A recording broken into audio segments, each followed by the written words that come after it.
जब तक दुनिया रहेगी सुनो संघ परिवार, हम हिंदुस्तान में बाबरी मस्जिद की शहादत का जिक्र करते रहेंगे, दुनिया को बताएंगे कि तुमने जाकर सुप्रीम कोर्ट से वादा किया था कि मस्जिद के एक ईंट को हाथ नहीं लगाया जाएगा, तुम्हारे लोगों ने मस्जिद को शहीद किया। हमारी मस्जिद जो 550 साल से वहां पर थी, जहां पर हमने हय्या अल सलाह और हय्या अल फलाह की सदाएं दी, तुमने मस्जिद को शहीद किया और मोमेंटो के तौर पर तुमने ईंट को उठाकर लेकर गए। अगर हमारी सिस्कियां बाकी रहेंगी तो हम कलमा भी पढ़ेंगे और कहेंगे बाबरी मस्जिद की शहादत को याद रखो। और आप और हम जानते हैं कि 6 दिसंबर 1992 को क्या हुआ था। सुप्रीम कोर्ट को वादा करके कि वहाँ पर बाबरी मस्जिद को हाथ नहीं लगाया जाएगा, तमाम संघ परिवार के लोग जमा हुए। लाल कृष्ण आडवाणी, मुरली मनोहर जोशी, उमा भारती, जितने लोग थे उन तमाम लोग सुप्रीम कोर्ट को वादा किए थे कि मस्जिद को हाथ नहीं लगाया जाएगा। और उसके बाद हम देखते हैं कि बाबरी मस्जिद को वहाँ पर शहीद कर दिया गया।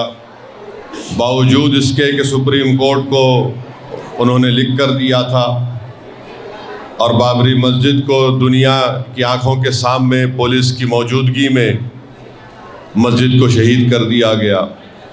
जिस जगह पर मुसलमानों ने नमाज़ें अदा की और ख़ुद सुप्रीम कोर्ट ने बाबरी मस्जिद के फ़ैसले में कहा कि 22 और 23 दिसंबर 1949 को बग़ैर कोई क़ानूनी चारागोई के मस्जिद में घुसकर वहाँ पर मस्जिद की बेहरमती की गई, वहाँ पर मूर्तियाँ रखी गईं। और फिर सुप्रीम कोर्ट ने अपने ही फ़ैसले में सफ़े नंबर 913 और 914 में लिखा कि उस मस्जिद की शहादत, जिसको अंग्रेज़ी में कहा कि एग्रेग्रेस, उन्होंने लफ्ज़ का इस्तेमाल किया और कहा कि ये violation of rule of law था। आज जब हम ये देखते हैं कि क्रिमिनल कोर्ट का फ़ैसला आता है, बाबरी मस्जिद के शहादत के जितने मुल्ज़मीन जिन पर इल्ज़ाम लगाया गया था, कोर्ट ने कह दिया कि वो तमाम को बरी कर दिया। सवाल ये पैदा होता कि फिर 6 दिसंबर 1992 को फिर किसने मस्जिद को शहीद किया था? और ये मोदी की हुकूमत, बीजेपी की हुकूमत ने उस ट्रायल कोर्ट के फ़ैसले के ख़िलाफ़ अपील नहीं की। अजीब माहौल है, इंसाफ की बात करते हैं और एक मॉब वहाँ, बल्कि हज़ारों की तादाद में लोग जमा होकर मस्जिद को शहीद कर दिए और कोर्ट ये फ़ैसला देता है कि हम किसी को भी मुजरिम नहीं करार दे सकते। मेरे अज़ीज़ दोस्तों और बुज़ुर्गों, फिर हम देखते हैं कि हालिया दिनों में वज़ीर आज़म मुल्क के कहा कि 500 साल के ज़ख़म अब हमारे भरे जा रहे हैं।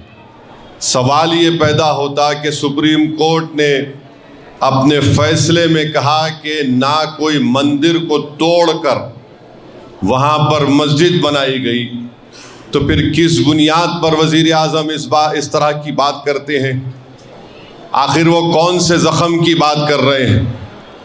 ज़ख़म तो वो है कि 6 दिसंबर 92 को मस्जिद को शहीद नहीं किया गया, बल्कि भारत के संविधान को कमज़ोर किया गया, आइन को, रूल ऑफ लॉ को कमज़ोर किया गया, उसको ज़ख़म दिया गया। और आज वज़ीर आज़म इस तरह की बात करते हैं। मेरे अज़ीज़ दोस्तों और बुज़ुर्गों, तकलीफ़ इस बात से भी होती है कि सुप्रीम कोर्ट के एक जज जो उस बेंच पर बैठकर जजमेंट लिखे, रिटायरमेंट के बाद इंटरव्यू में कहते हैं कि जो मंदिर को तोड़कर मस्जिद बनाई गई वो खुद गलत था। अरे आप जब जज थे, आपने फ़ैसला लिखा, जब आपको ख्याल नहीं आया, आपने अपने फ़ैसले में लिखा कि मंदिर को तोड़कर मस्जिद नहीं बनाई गई थी, और मस्जिद और मंदिर के दरमियान में जो कितना ज़्यादा लंबा अरसा था, मगर रिटायरमेंट के बाद जज साहब जज नहीं रहे تو ان کی زبان آزاد ہو گئی، مگر جب آپ کے ہاتھ میں قلم تھا تو آپ نے کیا لکھا؟ آپ نے لکھا کہ مندر کو توڑ کر مسجد نہیں بنائی گئی تھی۔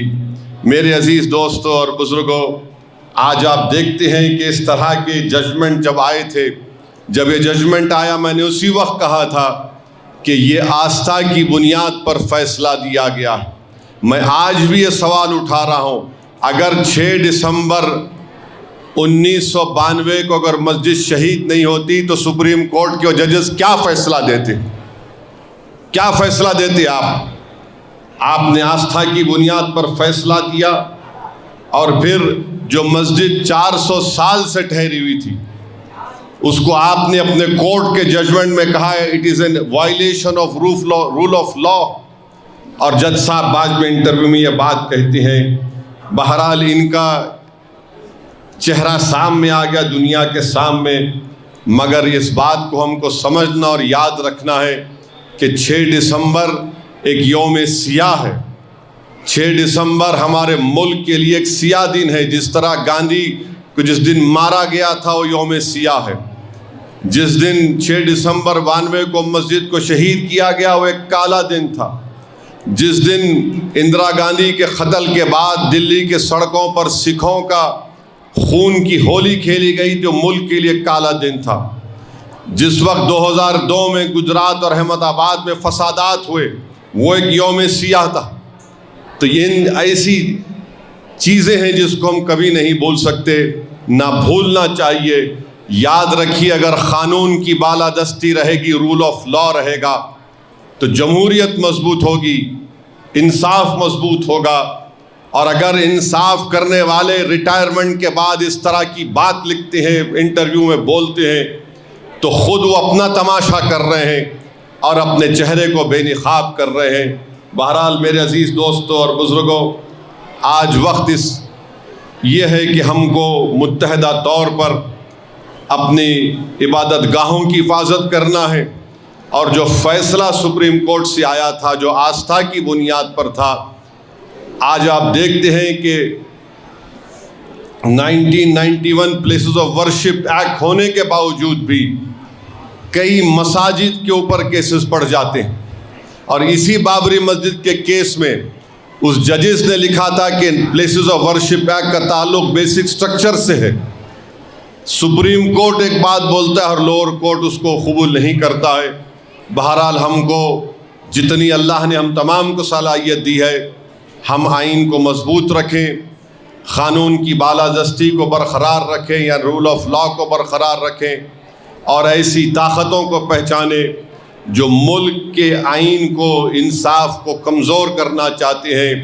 یاد رکھیے، اس ملک کا کوئی مذہب نہیں ہے، یہ ملک تمام مذہب کے ماننے والوں کا ہے۔ اگر کوئی یہ کہے گا کہ یہ ملک ایک مذہب کا ہے تو پھر یاد رکھیے ہم ان عظیم آزادی کے مجاہدین کی قربانی کو رائگاں جانے دیں گے، کیونکہ اس وقت ہندو مسلمانوں نے مل کر، سکھوں نے، عیسائیوں نے مل کر انگریزوں سے اس ملک کو آزاد کروایا تھا، اور ہمارے بزرگوں نے یہ خواب دیکھا تھا، اور اسی لیے اس طرح کا آئین بنایا، کانسٹیٹیوشن بنایا 1950 میں جو ہم نے آئین اپنے آپ کو دیا۔ وہ یہ کہتا ہے کہ انڈیا جو اس کا پریامبل ہے، اس کا جو کہتا، اس میں یہ بات لکھی گئی کہ لبرٹی، ایکوالٹی، جسٹس، فٹرنیٹی، یہ 4 چیزیں جب آپ بات کرتے ہیں تو کسی ایک مذہب کی تائید میں بات نہیں ہوتی۔ تو بہرحال یہ چیزیں ہیں جس پر آپ کو اور ہم کو غور کرنا ہے۔